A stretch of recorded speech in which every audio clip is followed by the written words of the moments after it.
How Kamala Harris's campaign unraveled. They obtained the resignation letter of the Harris campaign state operations director, who is now joining the Bloomberg campaign. She wrote, "It is unacceptable that with less than 90 days until Iowa, we still do not have a real plan to win. Our campaign for the people is made up of diverse talent, which is being squandered by indecision and a lack of leaders who lead." Molly, that is rough stuff. You wrote a fantastic cover story on Kamala Harris about a month ago or so.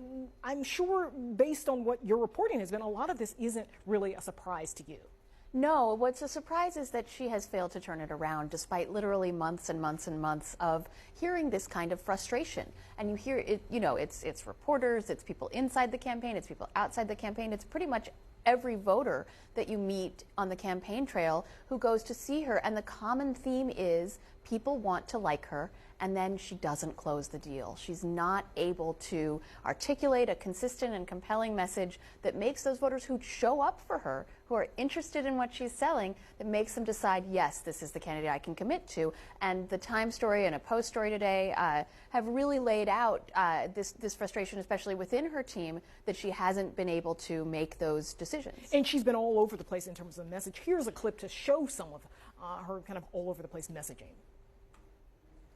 Truth, justice, decency, equality, freedom. Our mother would sit up trying to figure out how to make it all work. That's something most Americans know all too well. And that's what my 3 a.m. agenda is all about. He's tearing us apart. She'll bring us together. This is Trump.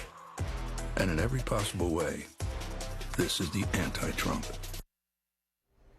And now to Lou, one of the messages is she's the one who can bring back the Obama coalition in the way that Obama had it in 2007. Yeah, they've tried out a number of different messages over the past several months and just tried to see what has stuck. And it's been difficult to follow her campaign because there have been so many different messages. And one of the biggest debates that she's having internally is whether she wants to be sort of this progressive, left-wing California liberal, or whether or not she wants to be more of a moderate. And both of those lanes are currently clogged up, and the fact that she's kind of vacillating between the two of those makes it difficult for any voter to stick to her when there are so many other options. And Julie, this was a policy-heavy campaign, I think, in a way that some folks who got in didn't necessarily predict and maybe weren't ready for, and she has had issues with some of her policies. Right, and some of this goes back to the candidate herself. I mean, they have tried out a lot of different messages and a lot of different strategies, but as Molly said, it is her lack of ability to stick to one policy prescription, one set of policy issues that she really wants to be her trademark that has put her where she is today. Yeah, for her, it seems like it's